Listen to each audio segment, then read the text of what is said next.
Preniez-vous la parole dans le vestiaire? Non, assez rarement. J'ai rarement été capitaine. J'aimais pas ça en fait. J'aimais bien me préparer un peu seul dans mon coin. Je pense que dès le moment où le match démarrait, j'étais à ma manière une forme de leader par mon engagement. J'aimais défendre, donc j'étais par mon poste aussi une forme de lien entre les avants et les trois quarts. Mais j'intervenais assez rarement. J'aimais pas ça, d'une part. Je considérais que c'était pas mon rôle et puis je préférais me préparer dans mon coin. Mais voilà, dans mon coin, mais avec mes coéquipiers en tout cas, alors témoignant d'autres choses, mais pas par la parole. Pouvez-vous expliquer l'aspect tactile du rugby et de ses vestiaires? Parce que c'est un sport de combat, c'est un sport où on se touche, c'est un sport où on se témoigne de choses, et c'est un sport aussi dans ces moments compliqués, à quelques minutes du coup d'envoi, où certaines fois la parole est inutile justement, et que donc on a besoin de se témoigner de cette affection, de cette confiance, de ce partage, de cette fusion par les gestes, par des accolades, par des embrassades, par des petites tapes sur les fesses, par des petits coups d'épaule. On a besoin d'être soudés, on a besoin de se mettre en cercle, de se regarder dans les yeux, d'aller chercher peut-être la confiance qui nous manque certaines fois dans les yeux du partenaire, ou de témoigner lui-même de ce qu'on va donner pour lui, parce que c'est un sport où il y a de l'adversité tout simplement, donc on a un besoin presque désespéré de l'autre sur le terrain, donc il faut le manifester à un moment ou à un autre, et c'est les derniers moments, c'est à ce moment-là. De la même manière que les hymnes, je ne crois pas que les rugbyman soient peut-être plus patriotiques que leurs cousins, footballeurs ou autres, mais l'hymne c'est ces derniers moments d'émotion justement où tu te sers avant le coup d'envoi, donc c'est important et c'est fusionnel. Est-ce interdit de rire dans un vestiaire? C'est pas recommandé en tout cas, parce que y a un mot qui me vient à l'esprit, c'est le respect, quoi. Donc dès le moment où certains ont besoin de cette extrême concentration, d'une détermination, donc ça arrive, ça peut arriver pour dédramatiser, et puis certains avaient du mal à s'en empêcher, parce qu'en fonction des personnalités, il y a des garçons qui étaient complètement détendus, peut-être trop certaines fois, quelques minutes avant le coup d'envoi, mais il y a une forme de consensus et de respect mutuel qui fait que voilà, l'instant est grave, on va en chier, on va se battre, on peut se faire mal, on peut perdre. Et donc il y a quelque chose d'un peu sacré et donc un peu sérieux. L'humour n'a pas trop sa place, quoi. Même s'il arrive certaines fois de manière un peu par l'absurde d'une certaine manière. La catalanité, ça vous galvanisait? Si, ça me parlait. Je me sentais très catalan à l'époque, même si j'ai pas un pet de sang catalan. Je me sentais très catalan, et les drapeaux, la passion manifestée par le public, Aimé Giral plein comme un œuf, j'adorais ça, si, je me sentais très catalan.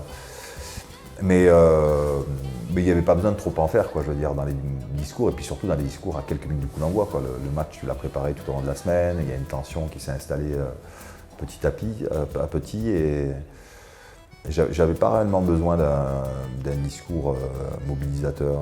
Je pense que j'étais plus sensible à ce que disaient mes coéquipiers, peut-être. Le discours, c'est instinctif Non. chez vous? Non, sûrement pas, non. Sûrement pas parce que joueur, j'aimais pas ça. Donc quelque part, comme sur d'autres aspects d'ailleurs des fonctions d'entraîneur, j'ai dû me faire violence, quoi. La prise de parole en public, mobiliser les uns les autres. Moi, j'en avais pas besoin, donc forcément, c'était pas instinctif. Et en même temps, c'était pas non plus écrit, parce que ça doit être, je le disais tout à l'heure, un discours de vérité, un discours de passion. Donc évidemment, tu te nourris tout au long de la semaine quand tu es entraîneur de ce qui s'est passé, du contexte. Et puis les dernières heures, tu y penses. Il m'est arrivé peut-être de noter quelques aspects sur lesquels il fallait insister. Mais j'aimais aussi être assez spontané, et globalement, je pense que j'étais un entraîneur assez sobre sur ce sujet-là, quoi. J'aimais pas ça, et je considérais que, bon voilà, donc pour certains joueurs, j'ai bien conscience que peut-être que ça leur a manqué, mais mon idée c'était quand même de responsabiliser mes joueurs, et donc sur cet aspect-là aussi, c'était pas à moi d'aller leur mettre des grands coups de tronche ou de les traiter de merde pour qu'ils montent au rideau, bon, je suis dans l'excès bien sûr, mais en tout cas, aller chercher les motifs d'une rébellion par rapport au contexte, je l'ai fait certainement, mais mon idée c'était de les traiter comme des gens responsables et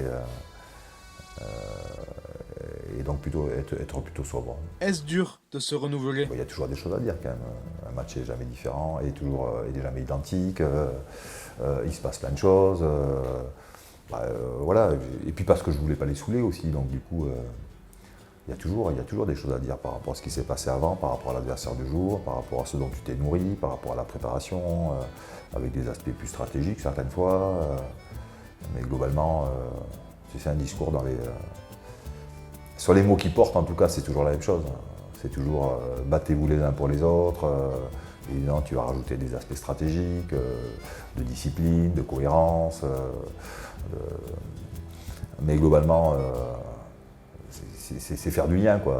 C'est faire en sorte que les mecs s'y filent, que leur transmettre ta confiance aussi, leur dire que tu as confiance en eux déjà, parce que c'est ça, à travers la remise des maillots, c'est le plus important, quoi. Tu remets beaucoup de choses à travers le maillot. Donc, tu le dis, et une fois que tu l'as dit, certains sont peut-être plus habiles pour le mettre en forme et le rendre impactant, mais en tout cas, l'essentiel, c'est de le dire et de le penser, bien sûr. Ajoutiez-vous un peu d'humour dans vos discours? Peut-être, ça a dû arriver, mais moins, encore une fois. L'humour a moins sa place dans ces moments-là. Je me souviens d'avoir cité Rudyard Kipling, une fois, avec l'équipe de France d'ailleurs, ça avait plu à certains. Je me souviens que Thierry Dussautoir derrière connaissait pas il était capitaine, connaissait pas le texte et donc l'avait appris par cœur, comme c'est mon cas aussi.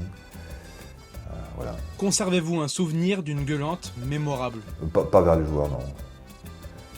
Pas vers les joueurs. Vers mon président. Après l'Italie, c'est vrai, je me souviens, j'avais oublié ça. Je chope Pierre Camus qui avait rien demandé à personne, qui était plutôt bienveillant, et on s'enferme. Les vestiaires étaient tout petits, on s'enferme dans les toilettes. Et je pense que je lui hurle ma frustration, ma colère à Pierre, qui était très, très mesuré, qui était très affectueux dans ces moments-là particulièrement. C'était surtout l'expression d'une souffrance et d'une colère, mais pas trop vers les joueurs. Je me souviens d'avoir pourri Max Médard une fois, alors que j'adorais Max, mais il pouvait être dilettante, comme pouvaient l'être certains joueurs. Je dis Max, qu'est-ce que tu... À la mi-temps, c'était plutôt. Non, l'après-match, non, rarement. Je me souviens d'avoir été virulent aussi 24 heures après, sur le débrief. Là, vraiment, tu passes une sale nuit. C'est le paradoxe là, de l'équipe de France. Certaines fois, quand il y a les banquets, tu perds, tu es obligé de te déguiser en smoking, en pingouin, et d'assister à une cérémonie. Tu considères toujours, quand tu es entraîneur, que les joueurs sont pas assez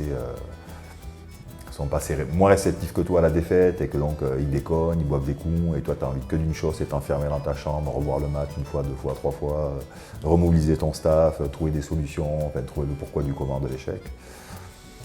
Et donc ça pouvait sortir de manière un peu virulente 24 heures après, quoi. Mais c'est toujours mieux 24 heures après qu'à chaud, quoi. Des remords quelquefois? Pas des remords, c'est excessif. Après, il n'est pas interdit d'exprimer des regrets par rapport à l'excès ou par rapport à des choix que tu as fait sous le coup de la passion. En tout cas, sur l'époque la plus tendue, la plus impactante, la plus médiatique aussi, donc quand j'étais sélectionneur, j'ai assez peu de regrets sur des décisions que j'ai pu prendre à chaud, justement, ou relativement à chaud. Une ou deux dont je ne parlerai pas, parce que j'ai eu le sentiment que je ne me suis pas écouté justement et que j'ai plutôt fait confiance, parce que j'avais confiance en eux, à mon staff, à mon entourage, pour faire des choix. Voilà, sans rentrer dans les détails, je considérais que lors d'un tournoi ou sur une compétition en tout cas, les défaites étaient toujours collectives et que je rechignais toujours à sortir des joueurs, même s'ils avaient été défaillants. Et donc j'ai essayé de me tenir à ça. Donc voilà. Si j'ai quelques regrets, c'est surtout par rapport à cela. Et puis dans le contexte équipe de France, tu peux moins te justifier, tu peux moins expliquer les choses. Des fois c'est des ruptures complètes puisque les joueurs disparaissent et tu ne les revois plus. Donc, ouais. Quel moment préfériez-vous dans les vestiaires? Ouais, je disais tout à l'heure que paradoxalement, les moments qui manquaient le plus dans une semaine de rugby, c'était le vestiaire d'avant-match, parce qu'il y a cette tension et que c'est des moments extrêmement forts. Mais après, l'après-match, quand tu as gagné, c'est le bonheur, quoi, le sentiment de devoir accompli. À l'époque où j'ai joué, en plus, même si j'ai connu aussi le professionnalisme, il y a peut-être moins de temps laissé à la récupération. aux obligations médiatiques. Donc il y avait vraiment une vraie relâche qui durait de 3/4 d'heure, 1 heure. Tu sortais quand tu avais envie de sortir. Et que certaines fois, il était bien aussi de préserver ce moment un peu de bonheur partagé, de victoire. J'ai des images comme ça, notamment, bon, on fumait à l'époque en plus, on fumait, on buvait. Enfin, c'était fun, quoi. C'était la vie. Et je me souviens par exemple d'une ambiance de vestiaire dans les vestiaires du vieil Hams Park de Cardiff en 98, quand on bat les Gallois, donc le Millennium est en construction. On joue à Londres, donc qu'est-ce que j'ai dit par là, à Wembley, au vieux Wembley. Et donc c'était des vestiaires pas rénovés. Il y avait notamment une grande salle avec, je sais pas, 25 baignoires en fonte, tu sais, les pattes de canard, tout ça. Et on est tous une bière et une clope à la main quasiment, en tout cas pour ceux qui fumaient. Dans la baignoire, bon, on a gagné 51-0, c'est le grand chelem, c'est le bonheur absolu. Puis des moments simples, quoi, où tu es là, tu es à côté de ton pote, tu as gagné, tu es à moitié à poil.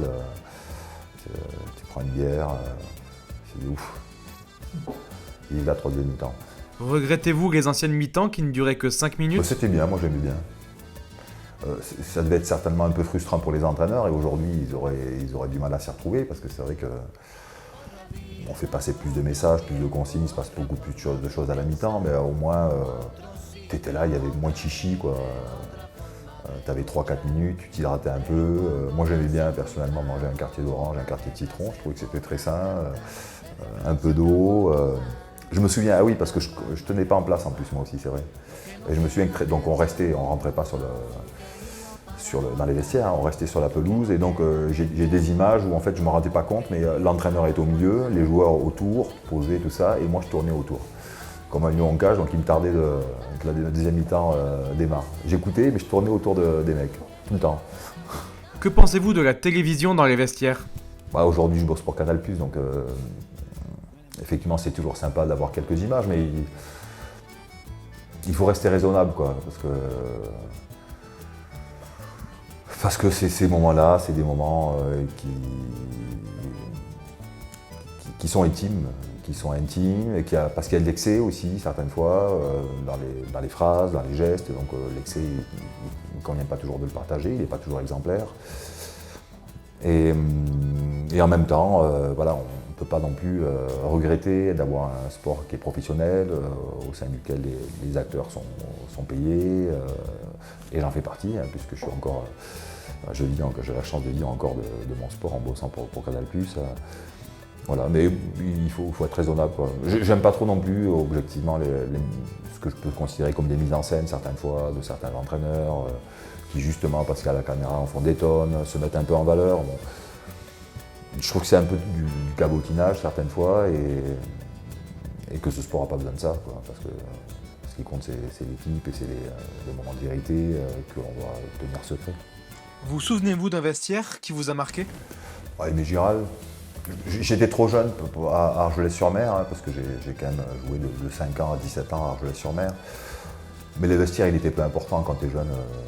Et puis nous, on était entraînés par Pierre Légas, on n'avait pas trop une culture justement méditerranéenne de combat, de motivation. Il avait cette intelligence, hein, même si elle était capable de temps en temps, et ce respect de nous considérer comme des grands garçons. Et on est plutôt sur une approche très joueuse du rugby. Et donc Gaston Pam, ça m'a pas trop marqué, en tout cas pas les vestiaires, mais Aimé Giral, oui. Aimé Giral, le vieil Aimé Giral, c'est là où j'ai joué presque 10 ans. Il y avait cette rusticité, il y avait la fusion, la passion qu'il y avait autour du stade pour les grands matchs, la rentrée sur la pelouse, la bronca catalane. Oui, Aimé Giral m'a marqué. Après, tous les vieux stades, hein, c'est vrai qu'aujourd'hui, quand je retourne à Jean-Bouin, bon, je ne retrouve pas les vieux vestiaires du stade français que j'ai connu. De la même manière à Aguilera où j'ai terminé. C'est pareil à Dax où j'étais entraîneur. Les vieux stades, il y avait quelque chose d'un peu rustique. Et bon, voilà, aujourd'hui, je vois d'immenses vestiaires comme des halls de gare, très professionnels. D'une certaine manière, ils sont moins rustiques, mais ils sont aussi moins chaleureux, quoi. Quelle est votre définition d'un vestiaire de rugby ? Avec des mots, c'est l'illustration, la démonstration de la passion, de l'engagement, de la fusion, de la confiance, de la vérité, parce qu'on on est à nu, on se promet des choses. C'est la passion qui s'exprime dans les vestiaires, plus encore que sur le terrain. Avez-vous quelque chose à ajouter? Non, tout va bien, on passe à table. Merci On a attendu, beaucoup. je crois.